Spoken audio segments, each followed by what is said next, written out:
Bonsoir chers téléspectateurs, j'espère que vous allez très bien et que vous passez un très bon Ramadan. Soyez les bienvenus dans votre chaîne Prof Ahmed, la chaîne de l'excellence. Aujourd'hui, je vais aborder les chapitres 4, 5 et 6 du dernier jour d'un condamné, roman à thèse écrit par Victor Hugo. Voici d'abord quelques traductions. Délibératif. Normalement, je dois ajouter ici texte. Texte délibératif. Texte délibératif. Récit. Discours. Décision. Je passe. Chapitre 4, 5, 6. 1. Mode d'énonciation et typologie textuelle.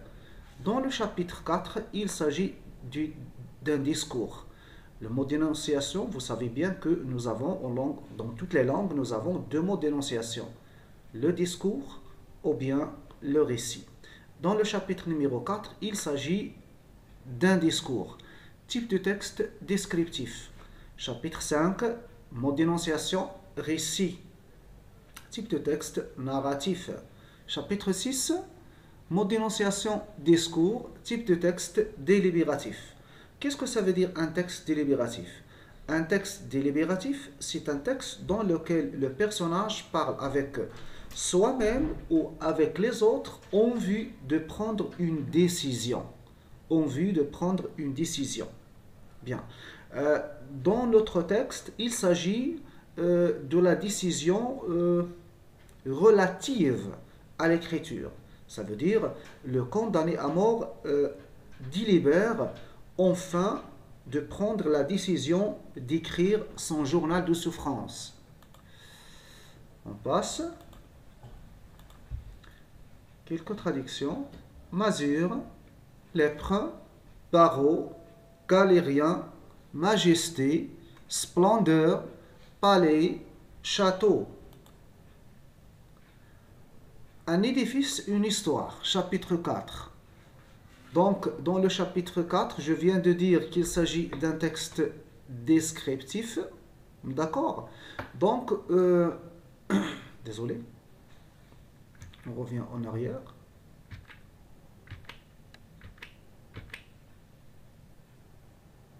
Oui, c'est ça, c'est un texte descriptif.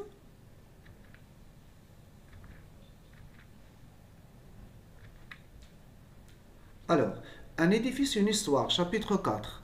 Je viens de dire qu'il s'agit d'un texte descriptif. Donc, le condamné à mort décrit la prison de Bicêtre en accomplissant un parallèle entre le maintenant et l'autrefois, le présent et le passé de la prison. Alors, le maintenant.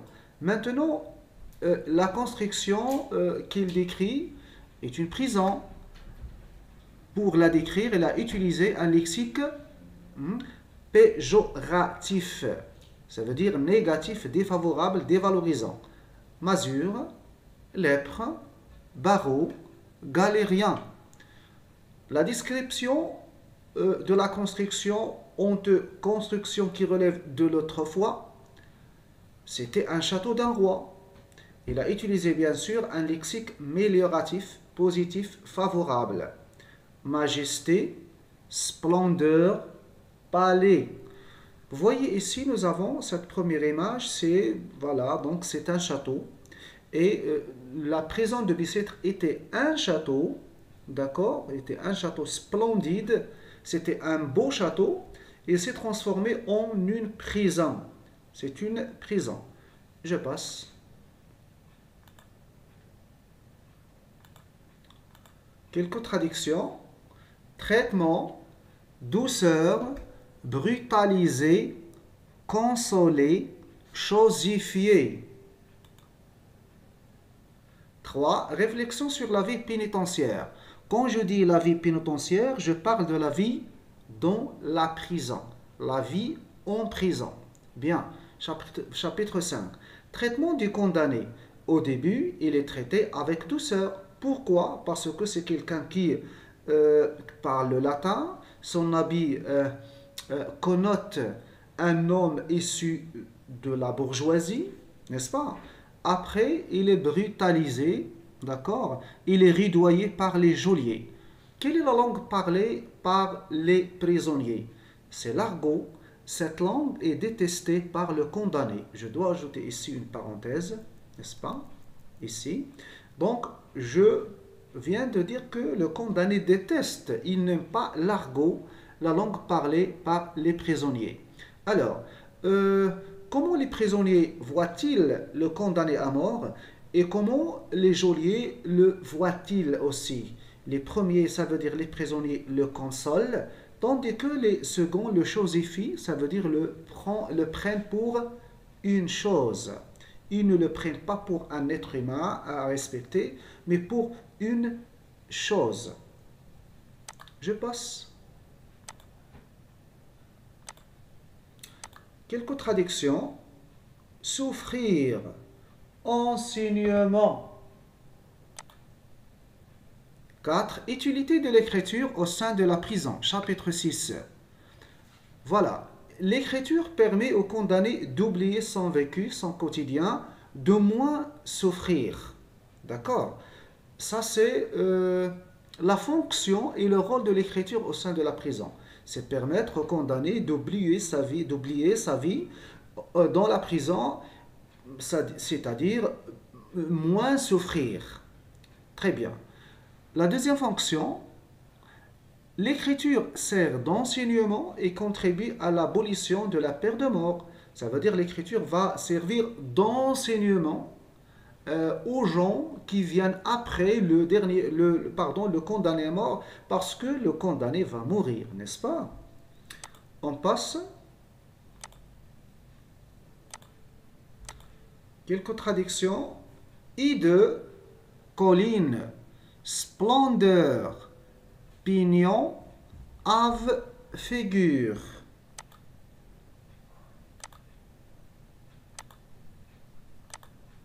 Premier extrait, c'est un extrait tiré du chapitre 4. Je crois qu'ici j'ai transcrit le chapitre 4 tout entier parce que c'est un court chapitre. La voiture noire me transporta ici dans ce hideux bicêtre. Hideux, ça veut dire laid, le contraire de beau. Vu de loin, cet édifice a quelque majesté.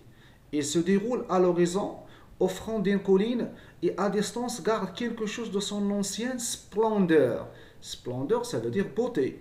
Un air de château de roi, je viens de le dire. Donc la description de la construction, comme il était autrefois, c'était un château, un beau château. Mais à mesure que vous approchez, le palais devient masure. Les pignons dégradés blessent l'œil. Je ne sais quoi de honteux et d'appauvrir salit ces royales façades. On dirait que les murs ont une lèpre. On dirait que c'est un moyen que l'on utilise pour comparer. Donc ici, les murs apparaissent comme, une chair atteinte d'une lèpre. D'accord? Plus de vitres, plus de glaces fenêtres, mais de massifs barreaux de fer entrecroisés auxquels se collent ça et là quelques haves figures d'un galérien ou d'un fou. Galérien, ça veut dire forçat. Ave figure, ça veut dire visage pâle. C'est la vie vue de près. Très bien, je passe. Ici, nous avons ici la voiture. Attention, quand on parle de la voiture, c'est une charrette. Voilà, la charrette traînée par des chevaux. Vous voyez ici un prisonnier, hein, peut-être un forçat, peut-être un condamné à mort. Je passe. Quelques traductions. Horrible, égare, confondre, brutaliser. Deuxième extrait. Quelques images, une seule image plutôt. Les premiers jours, on me traita avec une douceur qui m'était horrible. Voilà, au début, on a traité le condamné avec douceur. Pourquoi? Je viens de le dire, parce que son habit connote une aisance matérielle, une éducation raffinée. D'accord? En plus, il porte un manteau, il parle latin, etc. Les égards, égards, ça veut dire le respect. Les égards d'un guichetier sont l'échafaud. Voici ici l'échafaud. Attention, le mot échafaud veut dire la plateforme sur laquelle on met la guillotine ou bien la guillotine elle-même. Donc, il vaut mieux utiliser et dire la guillotine. D'accord? La guillotine, c'est l'appareil utilisé pour exécuter les condamnés à mort. Voyez ici, donc, nous avons ici un couteau. Nous avons ici le condamné à mort. On lui a mis la tête dans ce trou-là. Ici, nous avons un seau dans lequel va tomber la tête après être coupée. Et c'est le bourreau, c'est lui qui va tirer le couteau pour couper la tête du condamné. Vous voyez ici, donc, le bourreau prend à la main une tête. D'accord? Bien, je reviens au texte. Les égards d'un guichetier sont l'échafaud. Ça veut dire, lorsque les geôliers, les gardes, traitent avec douceur le condamné, ceci est un signe de sa fin qui s'approche. Par bonheur, au bout de peu de jours, l'habitude reprit le dessus. Ils me confondirent avec les autres prisonniers dans une commune brutalité. Commune brutalité, ça veut dire on traite les prisonniers de la même façon, avec brutalité. Ils n'eurent plus de ces distinctions inaccoutumées, ça veut dire inhabituelles, de politesse qui me remettaient sans cesse le bourreau sous les yeux. Donc, traiter les prisonniers avec douceur, signifie la mort, signifie que la fin est si proche. Je passe. Quelques traductions. Monotone, décoloré, ensanglanté, terme, éprouvé, situation abandonnée. Un autre extrait. Toujours c'est la suite du chapitre 4. Pourquoi non? C'est tout autour de moi est monotone et décoloré. N'y a-t-il pas au moins une tempête, une lutte, une tragédie? Donc ici, le condamné à mort veut prendre une décision. Il parle d'une décision, celle d'écrire, voyez l'image, d'écrire son journal de souffrance, d'écrire le journal de ses souffrances.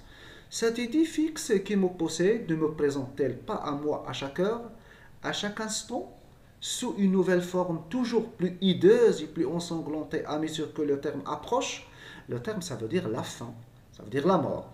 Pourquoi n'essayerais-je pas de me dire à moi-même tout ce que j'éprouve de violent et d'inconnu dans la situation abandonnée où me voilà?